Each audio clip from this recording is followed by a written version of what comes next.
Hi, I'm Ben Ellis, and welcome to this special treat we've got for you on Facebook commemorating the 40th anniversary of Aston Villa winning the European Cup in Rotterdam by a single Peter with goal to nil, beating Bayern Munich and securing the trophy. We've got a special documentary coming to Switch Radio soon, telling the whole story of that amazing journey with the big hits from the time, also the stories from the people that matter and the memories that are so special for those involved. And as a bit of a treat for you right now, we're going to play in full a Facebook exclusive. It's an interview we did with Villa legend Kenny Swain, telling the story from the moment where Villa were crowned champions in 1981 up until the final and beyond in Rotterdam in 82. And we're going to start the conversation with Kenny about the moment where Arsenal went 2-0 up at Highbury on the final day of the season in 1981, and they felt the title begin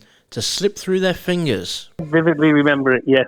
It was there was something riding on the game, obviously for us, definitely for us, obviously, and there was something riding on it for Arsenal. I think they were chasing, a UEFA Cup place, by winning or drawing or something, and we obviously needed to win, and that was I think that was the first goal we conceded, or the second one. I remember Willie Young getting a header from a corner, and that was near the one that I almost took total ownership for that goal, because I think we had a corner. It was half-headed clear, and I was probably, I was normally the last player back, being one of our quickest players. And this one just literally floated over, well, not floated, but, went over the top of me. And Brian was onto it, Brian McDermott. I've since seen Brian McDermott quite a few times, since those days. And I always remind him about it, which, he laughs about. But anyway, he wriggled his way. He wasn't a big guy at all, but he was quick. And he was away, and he got on the wrong side of me, and off he went. He was ahead of me, but still in control of the ball, as it were. But I just sort of, in the last desperate effort before he got into the box, just had a lash at him, which made him stumble a little bit.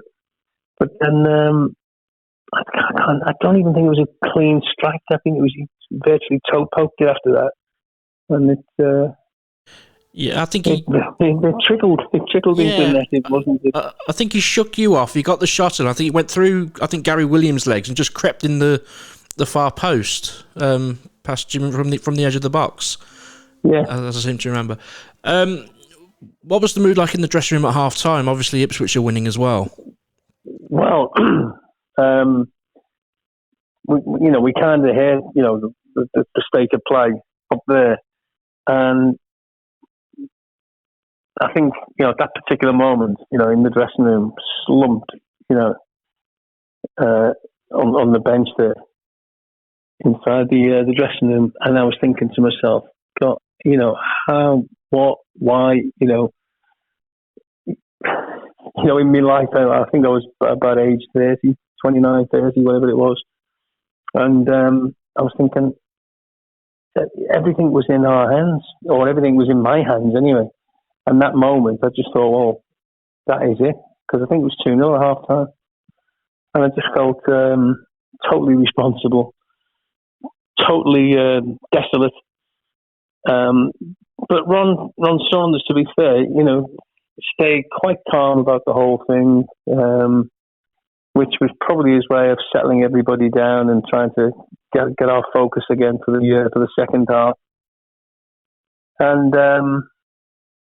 And although we chased the game, we were always fearful that if we got one goal, we thought we had a chance, but we were toiling away trying to get a goal, which didn't materialise. But then I just remember those final minutes of the game when somebody back in those days, people had these small transistor radios, next to their ears.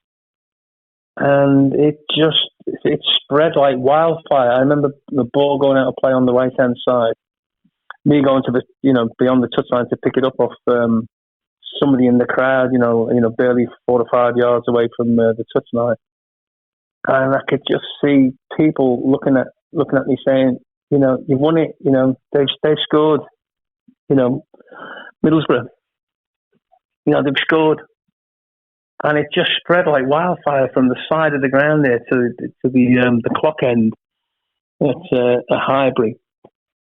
And I thought, that's it. There's no smoke without fire, as it were. And we were just, just increasing the tempo, trying to, get a goal. But it was pretty conclusive that we were in the driving seat. So. And there's a big thing at the moment, obviously, Kenny, about pitch invasions, and obviously the Villa fans ran onto the pitch from the sides at Highbury because they would have had the fencing back in those days. Put into context of what we see sort of today, you all pretty much dashed for the tunnel. But was there ever a feeling of unease that we've got to get out of here, or was it a joyous feeling? No, it was joyous, and I have to say, I mean, this is just. I think what we've seen in the last couple of weeks were moments of sheer joy for the for the clubs involved. Everton. I mean, that was unbelievable. The scenes at Goodison Park, and it was unbelievable. The week before that, when Everton were at Leicester, when there was no pitch invasion, but they, the thousands of supporters who'd. And it was really the Everton supporters who'd mobilised that resistance to almost force the players into performing like they did, and they wouldn't leave the ground at Leicester.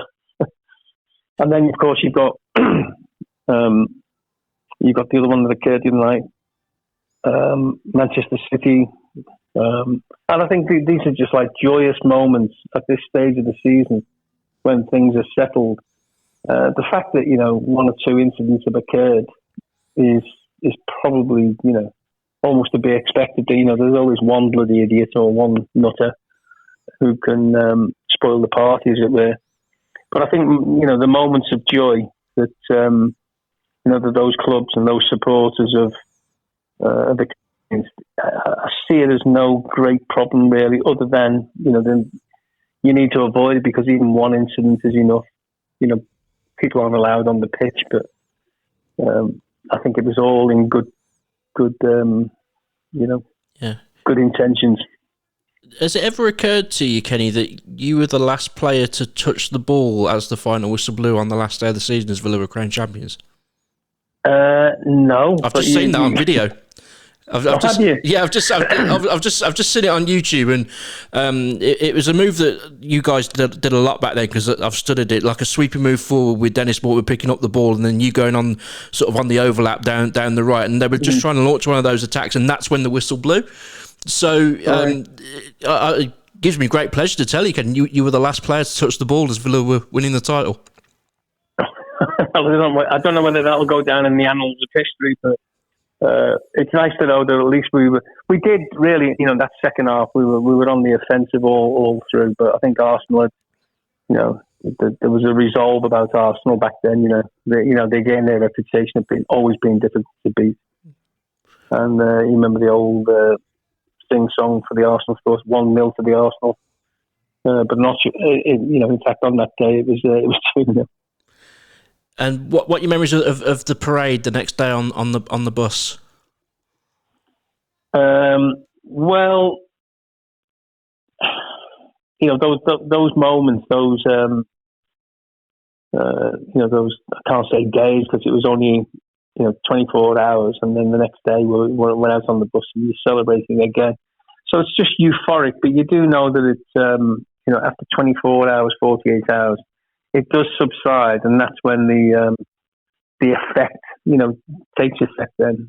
And I did feel, we were on a different planet on the way back, on the coach. I think we went to a studio, did we not? after the game, as soon as we got back, and I think the next day we were at the town hall, and there was just thousands upon thousands in Victoria Square and the drive, from Villa Park. And after that was all over, it started to sink in. Then, the magnitude of the achievement and what it meant, not just to us as players, but to supporters. And Liverpool were flying at that particular time. I think Nottingham Forest were. There's some not to mention Ipswich, of course, who beaten us 3 times in that season, but finished runners up. But it was just a wonderful feeling of achievement that not only had you won it, but you've left these clubs in your wake.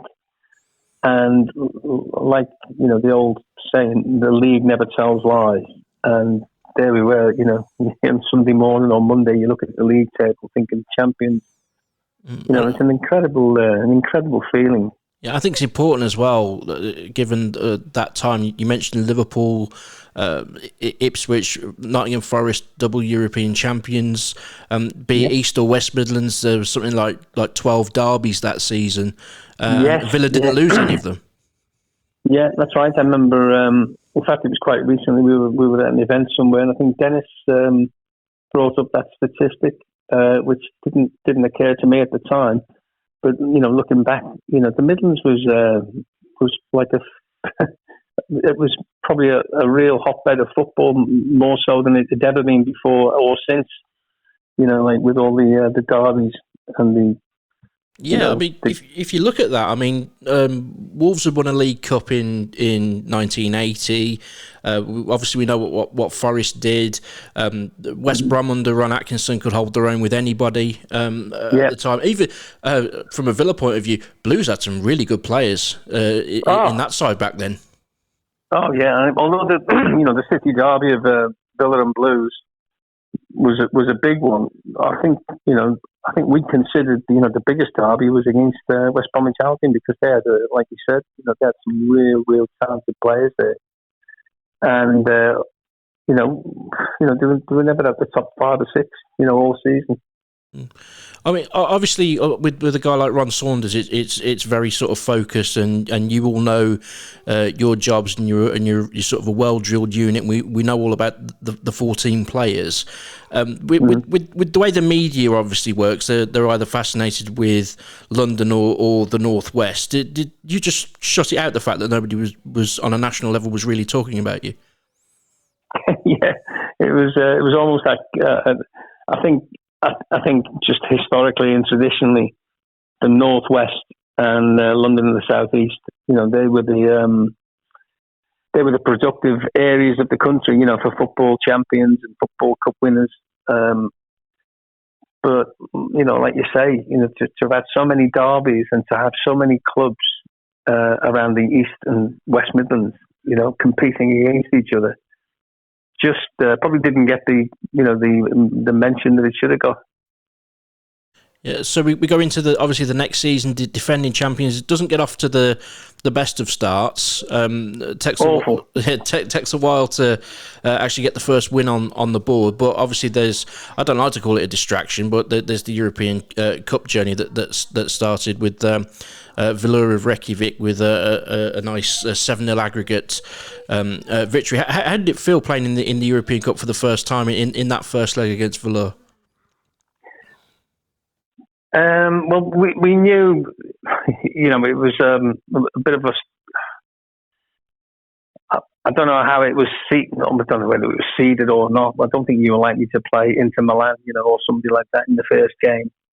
So, to get a fixture against somebody from Iceland, we thought was, a nice easy ride into the tournament itself, without any disrespect to FC Valur. And that country, Iceland, for the population of there's about 400,000 people.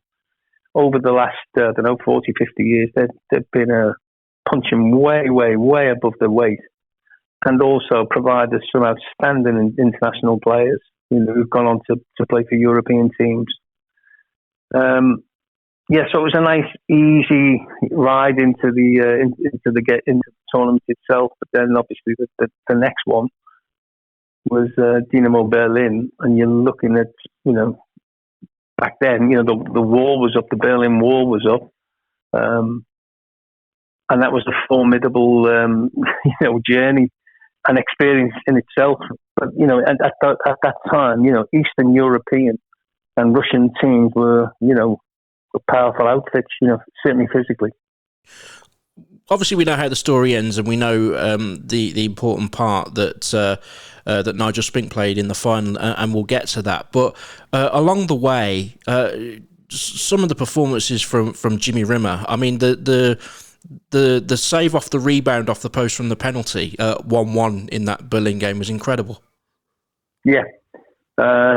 You'd have to say, I mean, looking back, I didn't quite feel that at the time, because I think we earned our victories and we earned our passage through. But when you look back in hindsight, you think, gosh, it could have been so much different. When you're talking about things like that, a ball coming off the post and then making a second save, it happens in an instant, but you forget it. Because you think, well, over the course of the 90 minutes, we deserved our success. Or 2 games over 90 minutes, we deserved our success. But looking back, you're quite right. It could quite easily have been, curtains for us. Yeah, I think there was a big save you made up at 1-0 in the semi-final against Anderlecht as well at Villa Park, that I seem to recall. Yeah. So I'm just trying to imagine now, because I haven't got the footage in front of me. The big moment of the game in Berlin is obviously Tony Morley's winner, when he picks the ball up in his own half. As the right back, were you trying to keep up with him to see if he might square it, or did you just think, no, just let him go?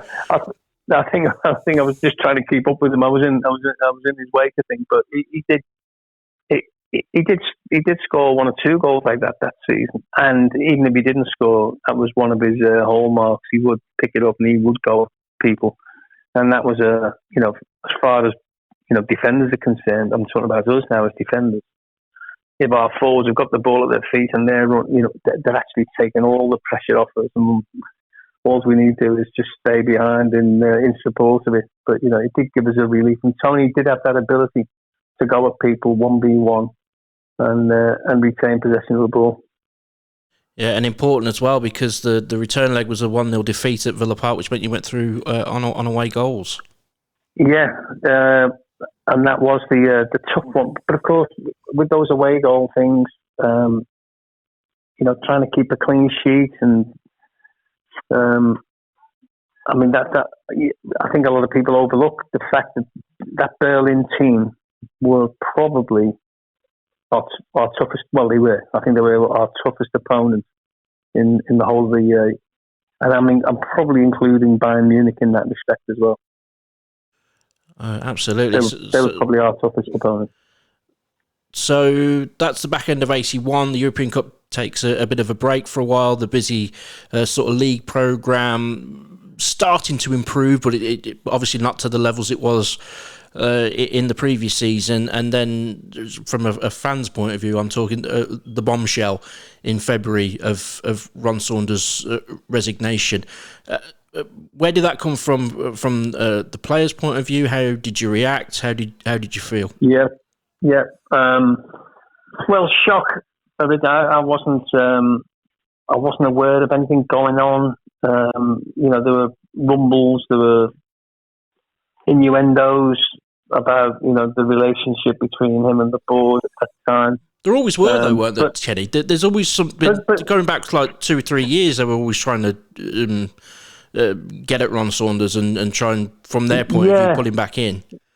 Yeah. I think whatever relationship he had with the board or the chairman at that time, it was always a little bit of a seesaw ride for him and the board, but they managed to largely keep it, within the confines of the boardroom.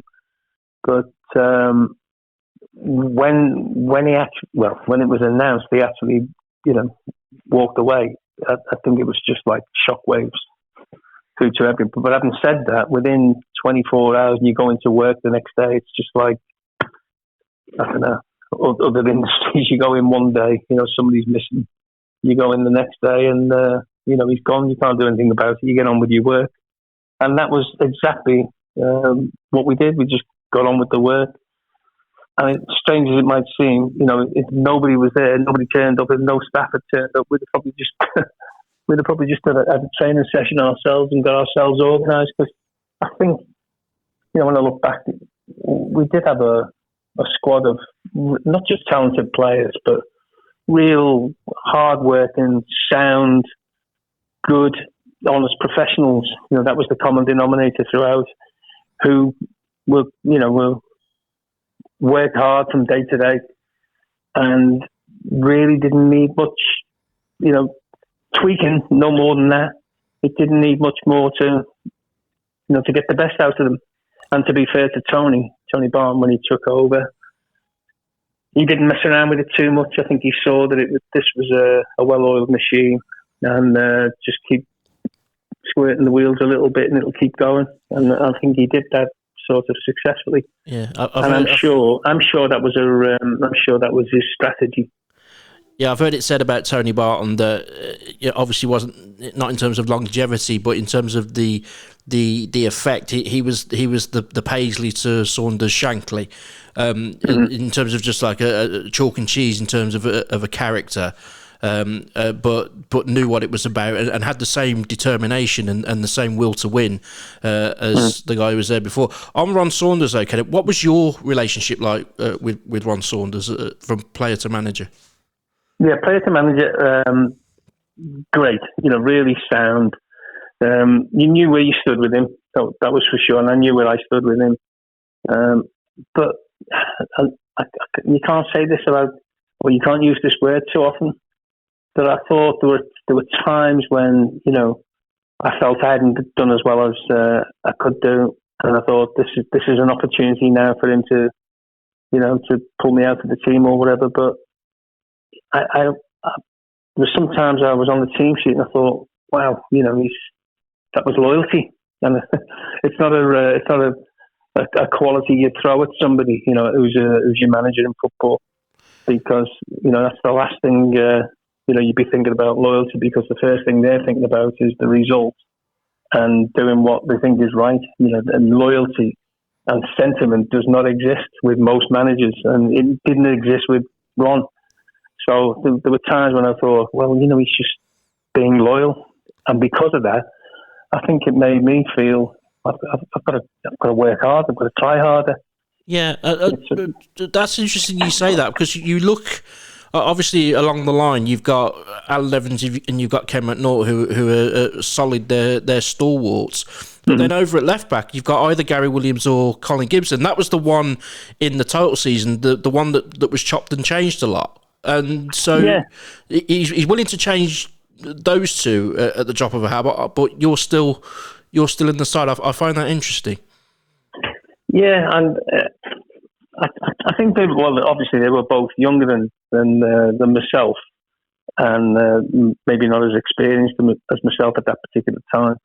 But both were sound fullbacks, and the thing about Gary is he could have played, and if anybody was going to replace him, it would have been Gary Williams, because he was one of those rare two-footed players. You could use either foot, left or right, comfortably and effectively. And Colin, on the other hand, was a lefty. He was a natural lefty who was. You couldn't really see Colin playing at right back. You could see him filling in now and again, but you couldn't see him playing, right back on his left foot at that time. Yeah, I remember that Gary Williams, that outside of the right football through to David Geddes at Southampton. That swung it around. Yeah, it's funny. I think of these as you mention them, and it's great. You signed for Villa predominantly as a midfielder when you came, and Ron Saunders makes you. I was predominantly a midfielder, but I think I was signed as a striker because that was my original position at Chelsea. Right, and I'd slipped back into midfield because they started. they started to produce some good young strikers. Teddy Maybank, Steve Finiston, Tommy Langley, and Clive Walker and myself were playing, either side of those, those lads who were competing for the number 9 shirt.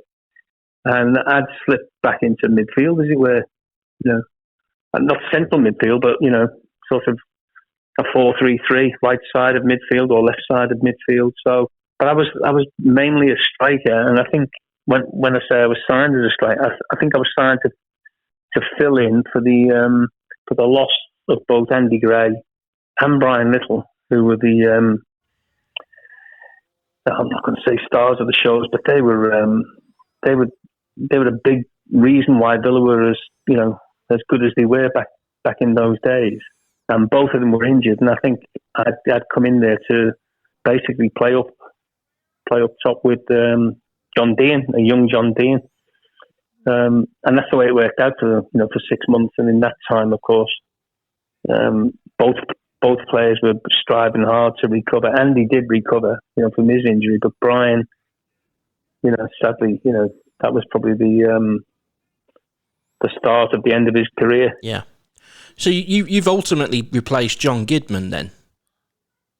And then after 6 months or so, in that summer, Andy Gray had gone, John Gidman had gone, and I think it was at that point that the opportunity came, or the invitation came from Ron Saunders to say, what's happening, John Gidman's gone or leaving, and I think you could, you're used to playing on the flanks, and I think you could slot in there. Why don't you give it a go? And let's have a look at it in 5 or 6 games' time. And I thought, wow, blimey, he's actually guaranteeing me a place in the team at right back. Yeah, and for the next 5 games, an attacking right back as well in a time where Phil Neal would take penalties for Liverpool, but that's about as far forward as he'd get. But nowadays, when we've seen the likes of continentally, we've seen the likes of Ribery and I talk about countless others, Ashley Cole in his prime. Saunders was ahead of his time. And he hardly ever gets mentioned. Well, I think the way he put it to me, he said, I could see you being a Ray Graydon, for us, for Aston Villa. And I thought, Ray Graydon, he was a wide right winger, Ray Graydon. But I think Ron envisaged me sort of being on that flank and putting the opposition under sort of threat, as opposed to look, I don't want you to get over the halfway, and I want you to stay solid at the back, and this, that, and the other. Oh no, he was quite open and expectant of me to just to get forward at every opportunity. And when you get forward at every opportunity and you join in, I mean, how reassuring was it to have somebody like Des Bremner who would just slot in? And I think there's the famous goal against Liverpool. Eventually, you've back-heeled it to Gary Shaw and put Dennis Mortimer through. But I think Des Bremner's robbed Alan Kennedy in your position. He just never stopped running. Yeah, well, that was it. I think I was probably as fit as I'd ever been in my career, before or since then, that period of 2 or 3 years. And I think that's what people say when you're in your prime. And I think I was probably just entering my prime.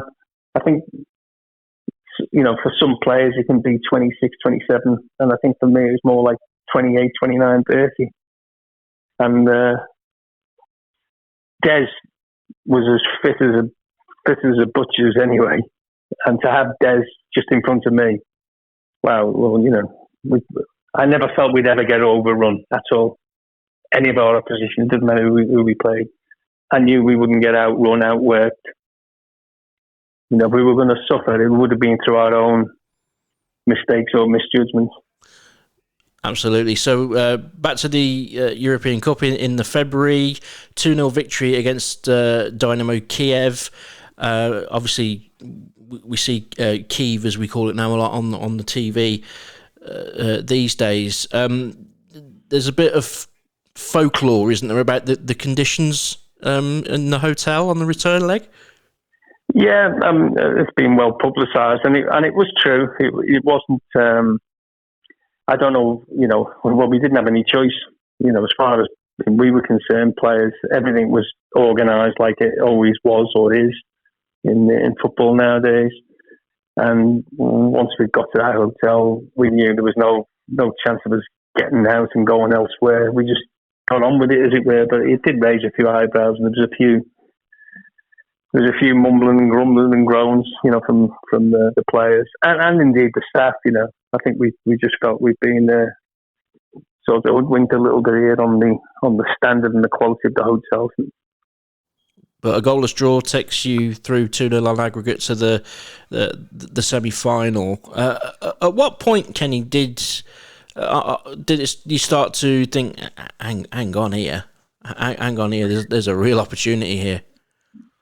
Well, I always felt the out of possession, not in possession of the ball, but out of possession, we were solid, organised, confident, hard to beat,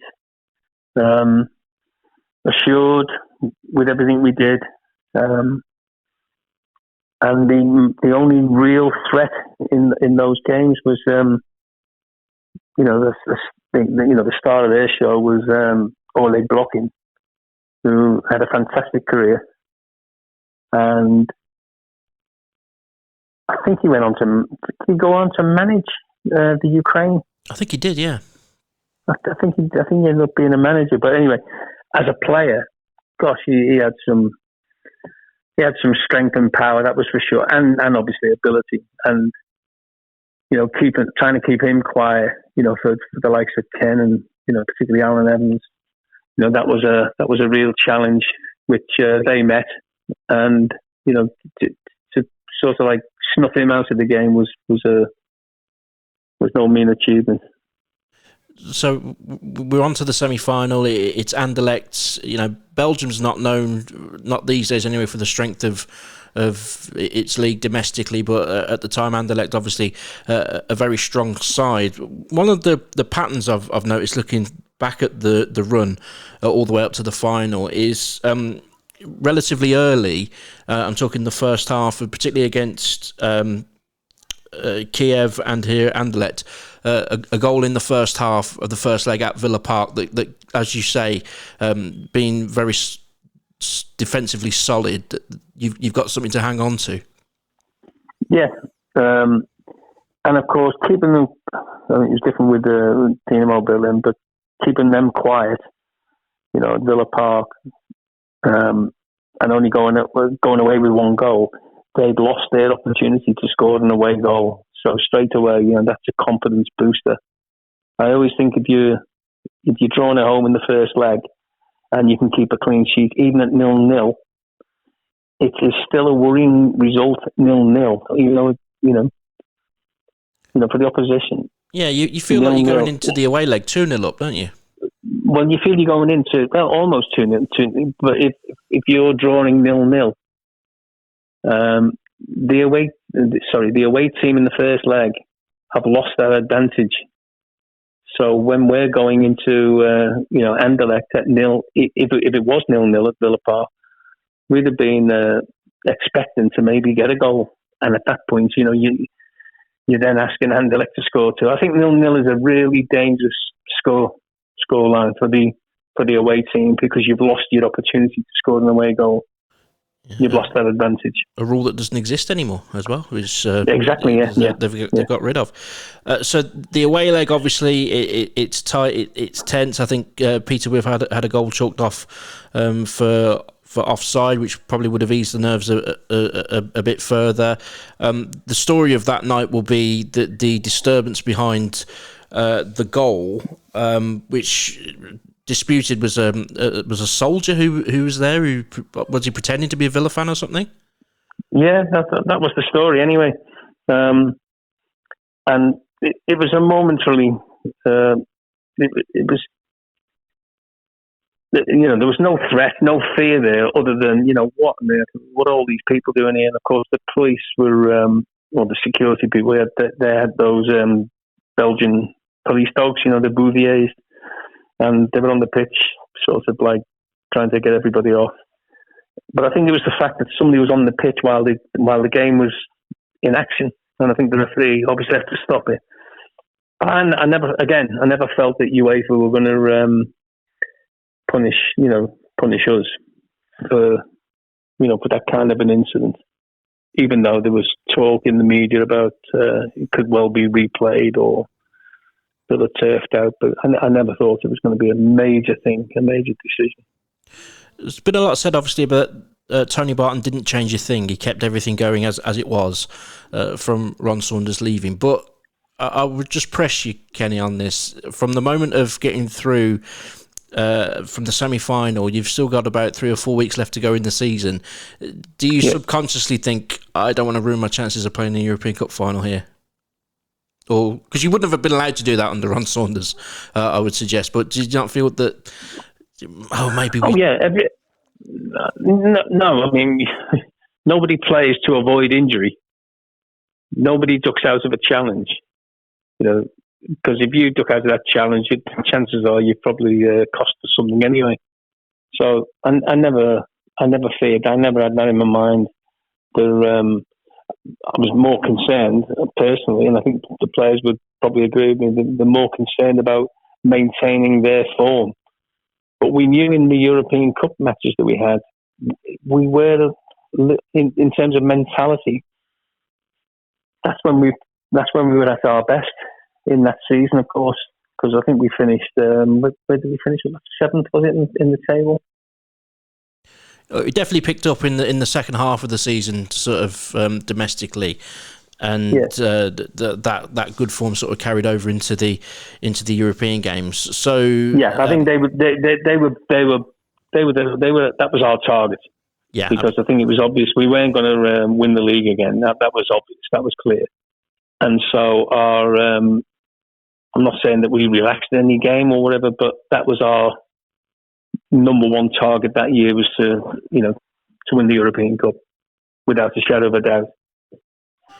So tell us about Rotterdam, your memories of travelling over there, the training leading up to the game, the excitement. Yeah, I can't remember too much about the build up to it, other than for me it was one of complete focus, staying fit. I can even remember. I think I went for a run before. I don't know whether it was that game or whether it was the first game in the European Cup itself.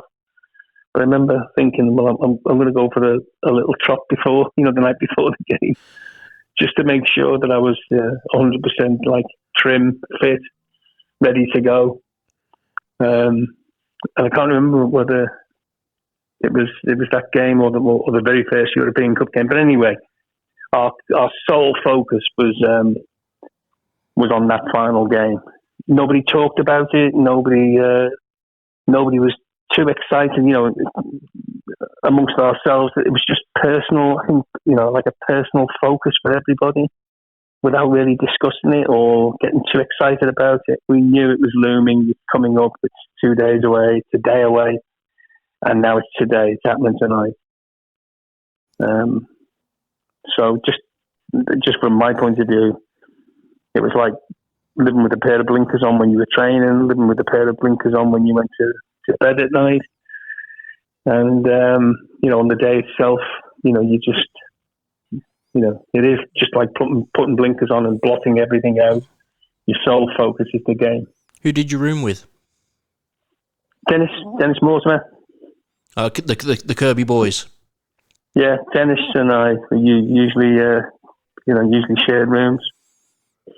Okay, and obviously sort of Captain Fantastic and very much feet on the ground, and that was the mood amongst the team was sort of very relaxed. Very relaxed. Yeah. I mean, extraordinarily relaxed and confident as well. I say confident. There was no fear. There was a respect, obviously, because they were one of the giants of Europe, and still are, and will always be one of those giants in Europe with their record. So there was total respect for them, but certainly not fear. Yeah, we weren't thinking, that was up to the bookies and anybody else, the pundits, the sports writers. Yeah, because as far as we were concerned, you've got a team we weren't fearful. You've got a team here in Bayern Munich, which, in terms of their experienced players, would have been World Cup winners from '74, and the younger players would have gone on to be World Cup winners in 1990. So, it's very much a team of winners. But as you say, nothing to fear in any way, shape, or form. And I remember seeing on the footage the team photo just before the game. Peter Weir is rubbing his hands. He can't wait to get started. Yeah, I mean, that's what I mean. They were smiling. Everybody was smiling, and I just remember when we went out for, to look at the pitch before the game, like an hour and 15 minutes before the game, we were wandering around, looking at the stadium, seeing the crowd building up, waving to our wives, waving to the guests in the main stand, people taking photographs of each other. I mean, today, people would be taking selfies, turning around and photographing, the armour. It was like a day out at the seaside. That's what it felt like. What was your job? Was it Dernberger coming in off the left, trying to get hold of him? No, not particularly anybody. No, there was no individual challenge, no individual objective other than to maintain the sort of discipline and the performance that we were able to show in all of the games that we had. Did you know Jimmy Rimmer had a problem? No, absolutely not. I think most of us didn't know. I think one or two have obviously confessed since that they had some inkling of it, but I certainly didn't have anything of it. And when he went off, I saw him shaking his head, and then the next thing I'm seeing Nigel putting his gloves on and stretching and getting ready to come on, and then Jimmy picking up his. He used to throw a bag of spare gloves and what have you into the net, and he picked up his gear and off he went. Walking off.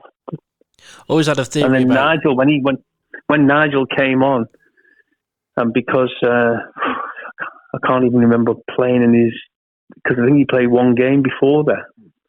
Can't remember whether it was that season or the season before, but anyway, I just recall seeing Nigel come across the pitch, and he was about 6'3", and he was quite a figure, quite an imposing size, and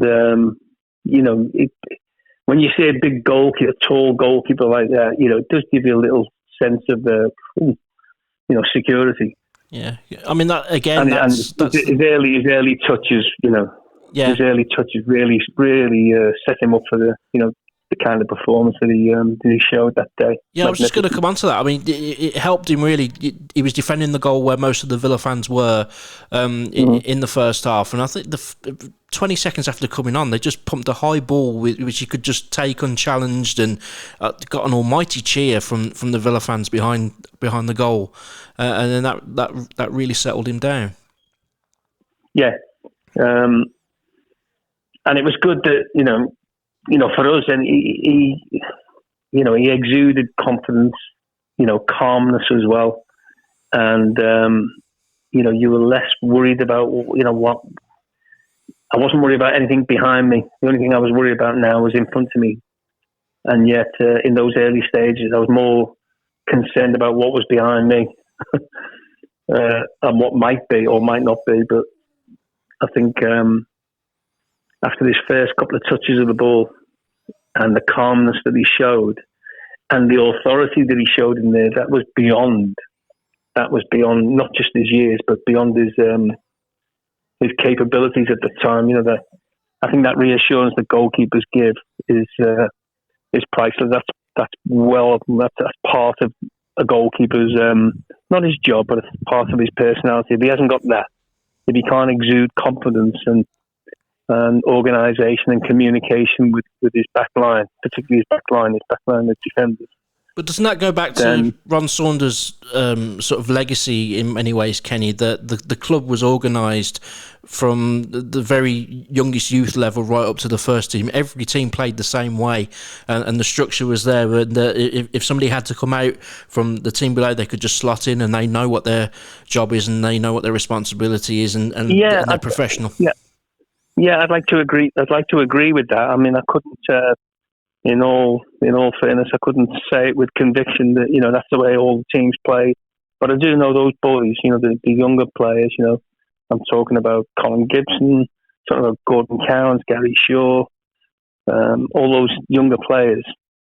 They'd all played together, and I think didn't they win the Youth Cup as well? I think they did. But you also had Mark Walters coming through, and Mark was coming through as well. Yeah, he was a real talented boy at that stage. Yeah, absolutely. Who went on to have a fantastic career. He did. So you get to half-time. It's 0-0. Do you remember the half-time break at all? I can't say I did. No, but Tony didn't. He didn't say too much. I'm not saying he was silent, but he didn't say too much. Even in the games, some of the league games we played, he wouldn't fly off the handle. He was quite wise to have done or to have behaved or to have performed like he did, because I think we knew. When you're having a bad time. When somebody's not having a good day. Where we're weak on any particular day. And we knew what was necessary to put it right. So in the second half, that's what I thought. They were good pros. Yeah, absolutely. So in the second half, early part of the second half, Bayern are starting to turn the screw. And, yes, that's the only time. Yeah, that was the only time in the game that I felt under any sort of not stress, but any threat. Was for a period of about 10, 15 minutes where I thought they really cranked it up a little bit. Yeah, like I said, it was you're to expect periods like that in the game, and that was going to be our test, and I think we passed it. Yeah, it gets to the midway point of the second half. 15-minute period. Yeah, it gets to the midway point of the second half, and the moment which any of us with sort of claret and blue blood will never forget. I can just picture, Kenny, and you can obviously give me a better description from where you are on the field. You must have had a perfect view of Peter With. Yeah, I did, yeah. And what minute was it? Was it 60? Halfway through the second half, I think 67. 67 minutes. And that's a long time to go towards the end of the game. And it was a sweeping move again. It was Tony doing what he does best, running at people and exchanging a few passes on that left-hand side. I think I was just, not supporting that, not getting there. I certainly wasn't getting into the box for that kind of, at that stage of the game. And of course, a lot being said about, the ball's bounced awkwardly and it's hit, not hit his shin. Peter has tried to, stroke it in. Whether it was luck but it was certainly good luck, not bad luck, if that was the case. And, to be a goal up against Bayern Munich with about 20 minutes to go, 20 odd minutes to go. Yeah. Do you start looking at the clock? And you're now looking at, not a moment in your life, but a period in your life now that is completely opposite to Arsenal the previous season. Mm-hmm. But, for me personally, because I'm thinking, everything slipped through my fingers. And I'm now a year on, and here we are, actually in the lead, like Arsenal were, and wasn't prepared to risk anything at that stage. But as you mentioned earlier on in the chat, Kenny, once you get ahead and you feel like you've got something to hold on to, you were as a unit so solid that you felt you could kind of see it out. I mean, we could ride it out, yeah. Compared to the start of the second half, where Bayern had chance after chance after chance, there was only really the disallowed goal for offside, really, wasn't there? After that, yeah. There was one I do recall. I don't know whether I can't remember whether this was a cross, a corner, or a free kick, but I do remember the only time Nigel was beaten. I think I was in a position where I was defending the goal line, and it was a goal bound striker goal. Can't remember if it was a header or a strike, but it had beaten Nigel. But I was actually up on the goal line, just to head it clear. Yes, yes. And I think that was the closest they came to a goal. Yeah, so I mean, I like to think about the things that happened back then, and you kind of compare it with sort of what happened now. Both teams would have made probably up to 5 subs during the game. There would have been like 5-6 minutes of stoppage time. There would have been VAR on this disallowed goal. It's like it's hard to. I know what you mean. It's hard to imagine. Transporting that goal or that game or the some of the decisions or some of the incidents that occurred, and you put it in today's context. It makes you wonder how whether you'd got anywhere near that sort of result or performance. Yeah. Because as you say, subs would have been on. Managers would be running down the clock. VAR to be interrupted. Yeah, absolutely. Amazing. It's amazing the changes and how the game's progressed. Yeah, you think if you went sort of 2 minutes over the 90 back then, you'd think, what's going on here? Why is this game still going on? But now you'd think, only 2 minutes. Yeah. It's there's almost an obligatory 4 minute now. Yeah, absolutely. Minimum. Yeah, and obviously you're not looking at the clock, but you're concentrating on the game. But you can hear those Villa fans start to whistle as the clock ticks to 90, and you're thinking we're almost there. Yeah, that was exactly the feeling, because you are looking up at the clock and you can see it's up, and you're thinking, you haven't got your watch on, but you're looking at the referee. How long, linesman? Yeah, and the whistle went, and history was made. Yeah, brilliant, absolutely brilliant when that whistle went.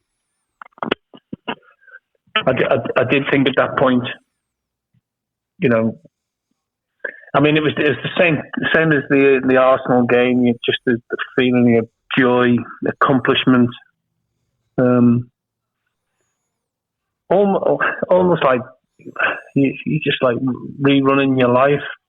Especially as a young kid, you're thinking, well, these are moments that you never even dreamt of them, because I never even dreamt of being a footballer. But you're in that position now, and you're looking at the respect that you've shown and that you've given to Liverpool and Forest, and in those days, Everton, Tottenham, and you had all that respect for those clubs, and then you think, now you're sitting on top of that pile, and you're now going to gain the respect of the rest of your profession. And the nation generally, because we'd had such a good record with English teams. You were joining a band of football clubs. Absolutely. Your boyhood, obviously, on Merseyside, were you red or blue? Blue. You were blue. So let me try and get my football anorak. So you did, as a fan, you'd have felt them late 60s, early 70s, Everton being successful. That kind of era. As a fan. But obviously you've achieved more than what that Everton team. That Everton team hadn't won a European Cup, of course. So the final whistle goes. Villa fans, particularly behind the goal that Peter With scored, they're going crazy. Everybody's on the pitch, sort of hugging each other, and from what I've seen on the footage, it all happened really, really quickly. It's like Dennis couldn't wait to get his hands on it. Yeah, and I was fighting my way up the stairs. Not fighting Alan, but I was pushing Alan Evans out of the way. I just couldn't wait to get up there, because not that I saw myself as vice captain or anything like that, but I just thought, two Kirby lads, Yeah. Dennis and myself. I just couldn't wait to get my hands on it. And yeah, you swap shirts. Yes, I did. Yeah, with Dieter Hurnes. Okay. Have you still got it? Yep. Oh, cool. Yep. Cool. Because Yeah. I can understand that obviously Dennis Mortimer's not going to change his shirt if he's going to lift the European Cup, and some did, some didn't. But yeah, you get these kind of mementos from it all. So afterwards in the dressing room, obviously the champagne's flowing and people are having a good time. And there's a story about a drug test. Well, I don't know about a drug test, but yeah, I think a urine sample was required. That was obligatory to all finalists, and I think it was Ken McNaughton and Peter Wibb had to produce a sample, urine sample, but it's just standard stuff. Nothing to worry about other than they were out at the party for maybe half an hour or so. That's right. And on the plane, coming back, went back to East Midlands Airport. Can you imagine the scenes if the plane had touched down at Birmingham Airport? Oh, can you imagine it? Yeah. I was wondering, I'm thinking, why was it East Midlands? I thought, obviously. That was just a charter, and that would have been what was available at the time. Yeah. And then obviously another... Not like now. Yeah.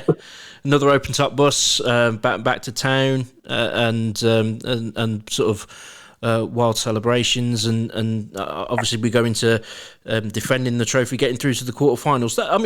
Against a side like Juventus, and obviously Liverpool were on the rise again.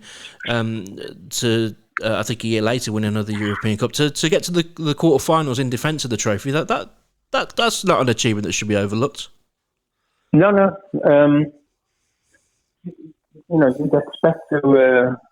You'd expect to get there,